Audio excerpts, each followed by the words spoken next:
आगे बढ़ेंगे। वजीराबाद में ईद उल अजहा के मौके पर दरिया चनाब में नहाते हुए 8 खवातीन और बच्चियां डूब गई हैं।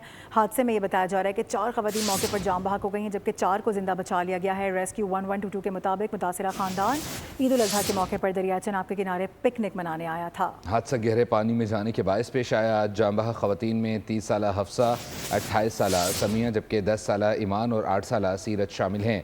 रेस्क्यू टीमों ने हफ्सा को लाश निकाल ली, जबकि 2 बच्चों समेत मजीद 3 खवातीन की तलाश के लिए ऑपरेशन जारी है।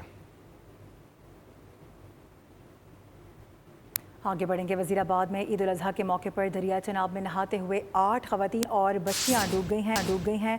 हादसे में ये बताया जा रहा है कि 4 खवातीन मौके पर जाम बहक हो गई हैं, जबकि 4 को जिंदा बचा लिया गया है। रेस्क्यू 1122 के मुताबिक मुतासिरा खानदान ईद उल अजहा के मौके पर दरिया चनाब के किनारे पिकनिक मनाने आया था। हादसा गहरे पानी में जाने के बायस पेश आया। जाम बहक खवातीन में 30 साला हफ्सा, 28 साला समिया, जबकि 10 साला ईमान और 8 साला सीरत शामिल हैं। रेस्क्यू टीमों ने हफ्सा को लाश निकाल ली, जबकि 2 बच्चों समेत मजीद 3 खवातीन की तलाश के लिए ऑपरेशन जारी है।